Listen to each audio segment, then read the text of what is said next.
Hey, this is the C&D channel. I'm Chris, and this is MMA for you. I'm going to be doing my post-fight analysis for UFC 150. Overall, great card. Lots of finishes. Some fights like Shields, Herman wasn't that great. Otherwise, most of the other fights were good.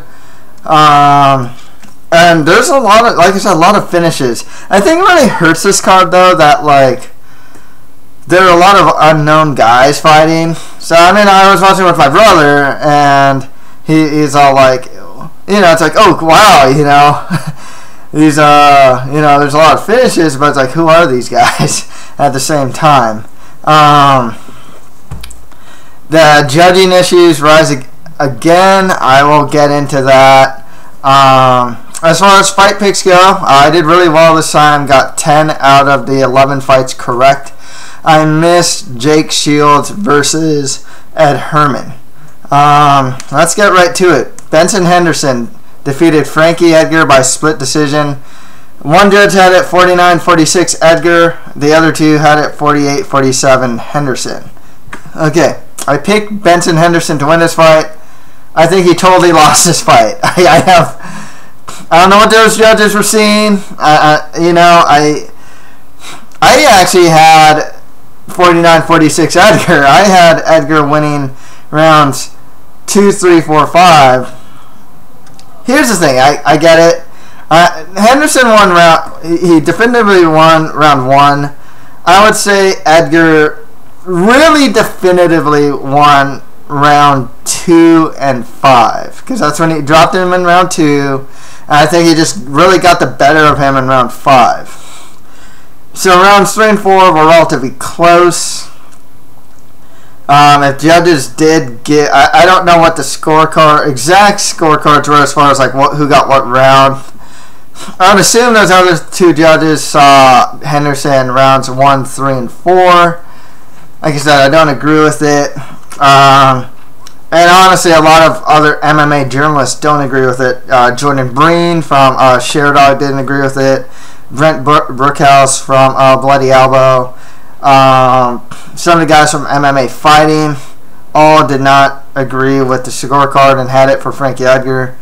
And like I said, I picked Henderson to win, but I thought Frankie Edgar should have won, to be perfectly honest. I think it was close enough. Like I said, you know, it's just one of those things where it's kind of like the first fight where it's close and there's arguments to give it to the other guy. And I guess this fight was like that as well. I just thought that Frankie Edgar, for one, slipping punches, and he's slipping punches and countering very successfully. He's finding a home for that right hand a lot. Yeah, there's a point where Henderson really did look like he's just waiting on what Edgar is doing, and really did seem afraid of the counter punches. The other thing is, I don't know why Henderson was abandoning the kicks to the calf after the first round. He would still do kicks, but not the calf ones. He'd do the thigh ones, even went for the body again. But he didn't go for the calf ones later on in the fight, and that really confused me, because that was such an effective strategy in the first round. And it also helped with the reach differential, you know, because it's hard to counter something like that, especially with Edgar being the shorter guy. So, I mean, it sucks for Frankie. As far as with him, I mean, he could go down to 145, but it becomes to the point where it's like, does he really need to? I don't think he really needs to, you know? I know there's some MMA fans that are angry. It's like, why is this guy fighting in a weight class with guys bigger than him? But the problem is, he fights bigger guys, but he's not losing fights because he's a smaller guy. That's the thing. Except maybe the first Maynard versus Edgar fight, but even then, he ended up knocking out Gray Maynard. So if it were a case of like, oh yeah, he's just getting bullied at 155, yeah, he should cut to 145. If not, I mean, he can potentially beat most of the fighters here. Like, I think he beat Benson Henderson, to be perfectly honest.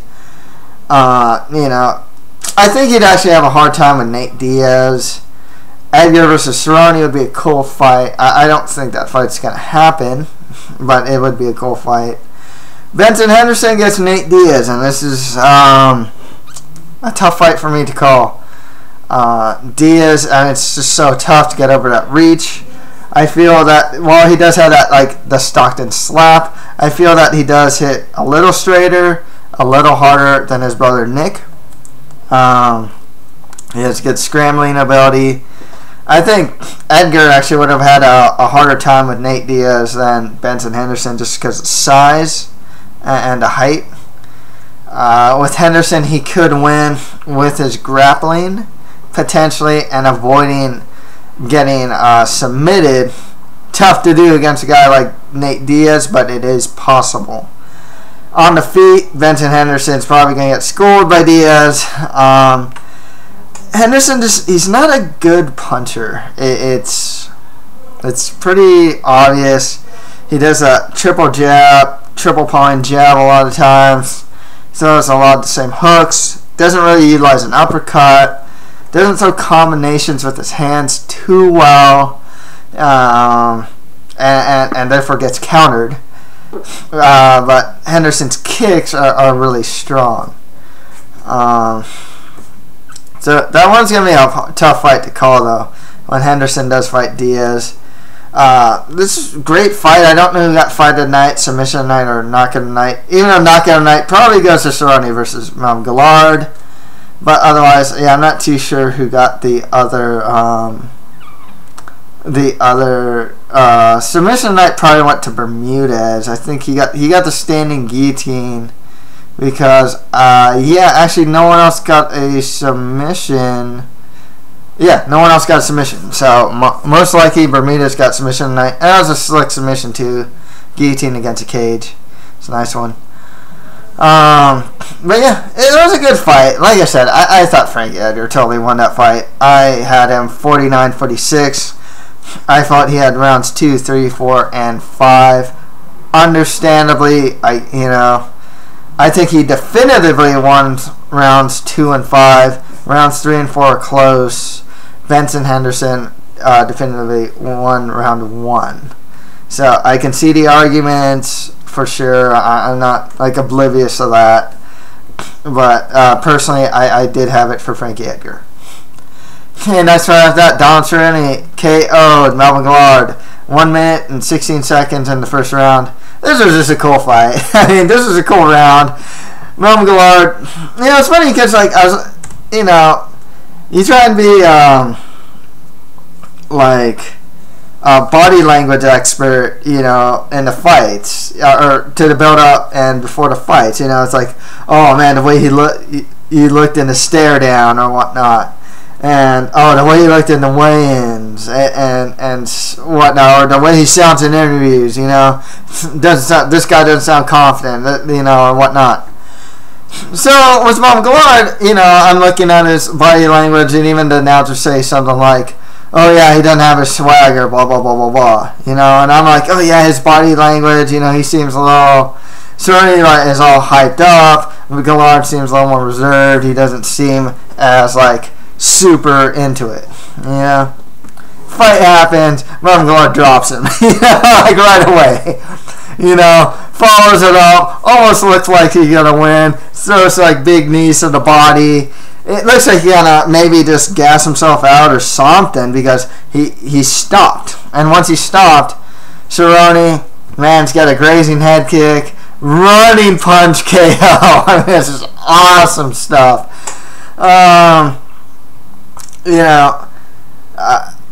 Serani has great fights. He's just fun to watch. He's a character. And he's just a good fighter. Really good chin, too. I think Serani can fight a guy like Lozon would be good, because Lozon's on And he has that big win over Varner. But I think he should fight Anthony Pettis next. So determine #1 contender against the winner of Benson Henderson versus Nate Diaz.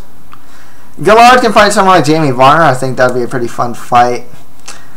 Gillard, though, I mean, quite honestly, he's just, his biggest win he's gotten, really as of late, was probably that Evan Dunham one when he was just on that awesome 4-fight win streak. Knocked out like Shane Roller in there. He looked like a monster. And for a second, he looked like that monster here, too. I mean, doing that to Serani is pretty tough. But you just can't win it. It's just too bad. He's kind of on this like really bad streak too, where it's just like he lost to Lozon, lost to Miller, beat Camoys, lost to Serani. He's not on a really good win streak here. Varner would be a tough fight for him actually. But it kind of sucks. It just he's a good fighter, especially in the stand-up. He has huge power, but it's just one of those things where he can't win. When he really needs to, except for like maybe that Evan Dunham win. That's about it.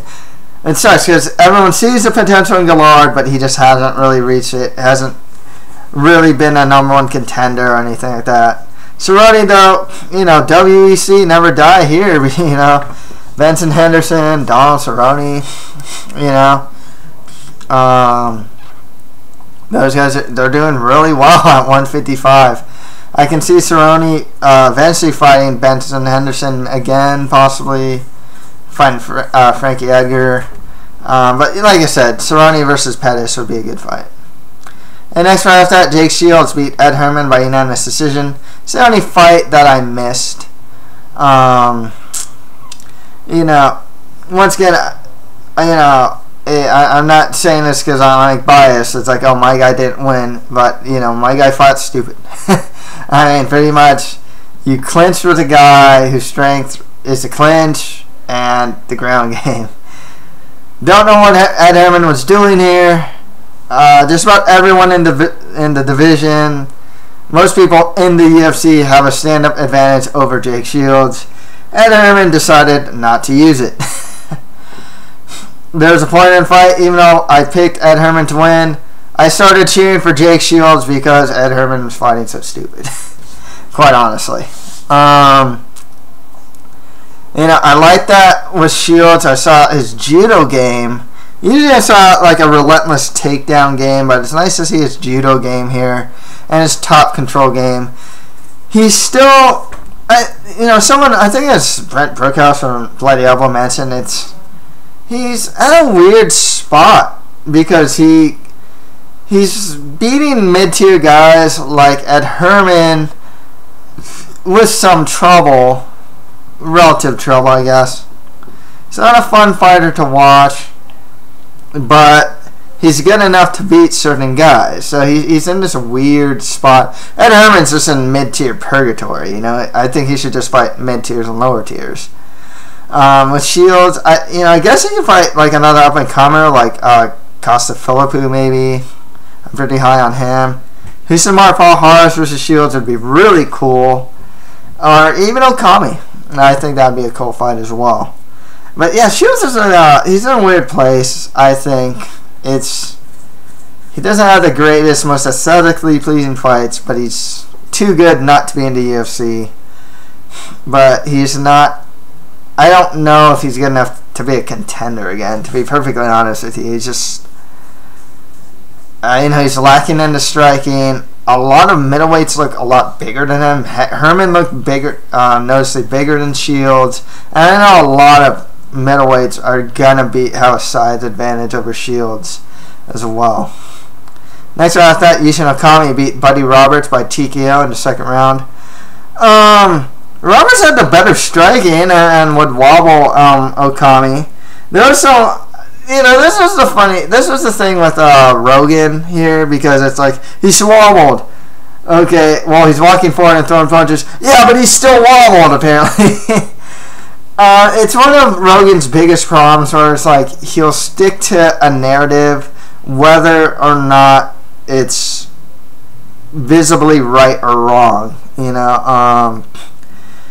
It's just this idea of, like, if you look at Henderson versus Faber, Henderson followed the Jose Aldo blueprint. It's like, yeah, it's got the leg kicks in, but it's not to the extent that Aldo got him in. It's actually Burrell got the better hand for the most part than Faber. But Rogan wants to stick to a certain narrative that he invents. Kenny Foran versus Aldo. Aldo's so tired. This weight cut was so exhausting on him. He's so tired. And then you see like Kenny Foran getting punched in the face, and Kenny Foran at best just putting Aldo's back against the cage, but not really doing much with it. But apparently, Jose Aldo is so tired. He is gassed out. It's like he keeps making these narratives that really don't make sense sometimes. Roberts just wasn't, back to Roberts versus Okami though. Roberts wasn't ready for Okami. He is better on the feet than Okami, but once Okami took him down, Roberts just looked like a white belt. To be perfectly honest with you, he'd pass guard pretty easily, pass the mount. Once in mount, Buddy really didn't seem to know what else to do except turn around and give up his back. It happened at the end of the first round, and it happened in the second round. The stoppage was kind of weird just because, he's clearly blocking, sure, but he's like waiting for the ref to pull him off. He just wasn't doing anything, so it was a correct stoppage for sure. Okami needed to win, and it's good that he finished. It's not an impressive finish, but it's always nice to have a finish. So he's back in that mix. I think Okami can fight a guy like a Pajares or Shields. If you want to give him a step higher and give him the winner of Belfort versus Belcher, or if you want to give him the winner of Stan versus Bisbing, you can do that. But one of those guys is gonna have to get a title shot, I think. So with Roberts, just you can give him like Ed Herman or just some mid or lower tier guys. He just needs more cage time. He didn't really seem to know what to do, especially once he was mounted. Next fight after that, Max Holloway beat Justin Lawrence by TKO in the second round. I'm really impressed by Max Holloway. I've been impressed. Even when he lost to Dustin Poirier, I was still impressed with his striking. The thing that impresses me, for a guy who's 20 years old and only has now 6 fights, his composure in the cage has been stellar. He doesn't go too crazy too many times. He was working a really good counter left, good body strikes. The body punch is the knee in the second round to the body, and then the punches to Lawrence that the body punches and subsequent ground and pound that finish Lawrence. It's good stuff. Holloway he's good at breaking guys down slowly. He's not a one punch knockout guy, but he throws straight. He's really long. He's tall and lanky. He throws body punches. He mixes it up really well. I think he throws some knees in there too. He's still really young. Sky's the limit for this guy. I think he's still a white belt in jiu-jitsu, but like I said, sky's the limit for this guy. I guess you can give him a fight with someone like a Bermudez. Another guy you can give him is maybe Nam Pham. I think someone like a Nick Lentz, he also fought here as 145, would probably take him down and submit him though. I think Holloway versus Fan would actually be really cool. I am not Nam Pham, so he's not fighting me, okay?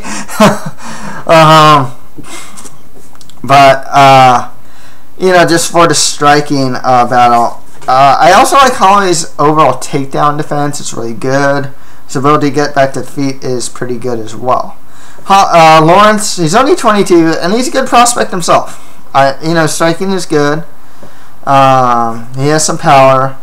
Has a wrestling game. He just needs to put it all together. He needs more experience. He's a good fighter. He's a good prospect, and he can definitely get up there. But Holloway is a prospect I'm definitely looking out for. I've been really impressed with this kid. I expect really good things from this guy, actually. Okay, on to the prelims. Dennis Bermudez beat Tommy Hayden by standing guillotine in the first round. Hayden got this really good knee on Bermudez. I thought, but Bermudez has shown to have a really good chin and really good resilience. I mean, this guy, seriously, he gets hurt a lot in his fights. It's gonna cost him eventually. Even the Pablo Garza fight, I mean, the up kicks were just killing the guy. You know, his striking's not very good. He has power, but his defense is terrible. Bermudez has some of the worst defense I've seen, to be perfectly honest. He showed that guillotine choke. He has a really good guillotine choke. He showed that against Akira Corsani, actually, on the show, and he showed it here against Hayden. Hayden might be cut after this. But Bermudez, yeah, he's had a good 2-fight win streak now. Tough to say who can fight. I just think more mid and lower tier guys. And quite honestly, for the next couple fighters, I'm going to say the same thing. A lot of these guys should fight more mid and lower tier fighters in their respective weight class. The next one after that, Michael Cooper beat, or I'm going to say Cooper. I don't know if it's Kuiper or Cooper or Cooper. I'll say Cooper. Beat Jared Hammond by TKO in the second round. Someone brought this up, and I got to agree. What was Hammond's corner thinking? Letting him go into the second round. I mean, it was just stupid. Yeah, it's crowd pleasing to see a guy who's fighting his heart out, you know. But now I have to, you know, take off that hat and put on like my fighter safety hat on, because seriously, it's just such an unsafe environment. I mean, like, obviously they're fighting, but it was to a point where it's like, okay, the guy can't walk. Like, the guy's leg is messed up. He's taking so many punches to the head. You know, he's suffering a lot of damage. You know, it's just one of those things where, like, to me at least, it looked obvious that they should like throw in the towel or something. I understand that MMA culture doesn't have that mentality yet of throwing in the towel, and, you know, of the corner not stopping fights. They just haven't developed this culture yet. There's still that like machismo culture, I guess. You know, it's like he want, you know, it's better to go out on your shield instead of having the towel thrown. You know, and I really hope that they get out of that culture. You know, I think Rothwell versus Mark Hunt was another good example. Rothwell didn't even know where his corner was. You know, it's like, come on. You know, it's like there's, you know, I understand. You know, it's MMA. You want to go out on your shield, but there's a point where it's like you do got to look out for fighter safety to some extent when it gets to this type of extreme. You know, obviously fighting's not a safe sport in general, you know, and these guys know what they get into. But when it's something so obvious like, hey, the guy's stumbling around in the cage, he can hardly walk, he got punched in the face so many times, and the way that he got finished was like dropped, ground and pounded, and just crumbles. I mean, it's like, it didn't need to happen, you know, and it was almost to the point where it's like inevitable for the way the second round to play out that way. So that's the thing. Hammond, he has good fights, but I think he's on 2-fight losing streak now. He lost to Costa Philippou by TKO also. Guy has really bad defense. I mean, he throws a lot of volume and is really aggressive, but he doesn't have a lot of knockout power. He might get caught, he might not, because he's a crowd-pleasing guy. Michael Cooper, honestly, if he can, I kind of want to see him cut to 170 if he can. He kind of looks like he could. And not at 185, you know, more lower to mid-tier guys. Okay, next one after that, Eric Perez beat Ken Stone by TKO in the first round. Yeah, stoppage was more than just here, you know, there's not much controversy there. 17 seconds, good one for Perez. You know, he found he actually got hit by like a left-right, but managed to counter with an overhand right, and just dropped him on. And Ken Stone landed on his face. Gotta wonder about this guy's chin, because when he came into the UFC, he got slammed by, I mean chin, or just ability to take hits. I don't have to explain it, but you know, the guy gets KO'd, has been getting KO'd as of late. You know, the slam from Eddie Weiland, then he got KO'd by Jorgensen, won like 2 fights, and now he just got TKO'd here. You know, it says a lot, you know, or says something about his chin. Maybe Ken Stone's chin isn't that great. I hate to say, you know, but it is what it is. You know, I mean, the guy has gotten knocked out 3 out of his last, what, 5 fights, you know. But both these guys probably should fight more lower to mid-tier guys. Perez is a prospect to look out for, though. He showed some striking here, and he showed a really good ground game in his last fight against Albert. Trains at Jackson's. Is only like 22, 24 years old. I think 22. He's a really young kid, young guy. So, someone I'm going to look out for. Chico Canis beat Dustin Pegg by unanimous decision. The ground game was really the story of this fight. You know, Chico was able to keep top position. Landed some ground and pound on Pegg. Pegg's a good guy, you know. His striking's good. His takedown defense isn't the greatest. His ground game is strong. He has really long legs, good triangles and whatnot. But his defense still needs a lot of work. Especially on the ground. He, you know, I remember against the Ultimate Fighter show, you know, against Dillashaw. You know, the guy just, I guess he's looking for like submissions or something else, because he gets punched in the face a lot when he's on the ground. I mean, he just doesn't have, I don't know if he needs a posture control or something else, but like he takes pretty hard ground and pound, I notice. Good one for Canis here. Trains at Rufus Sports.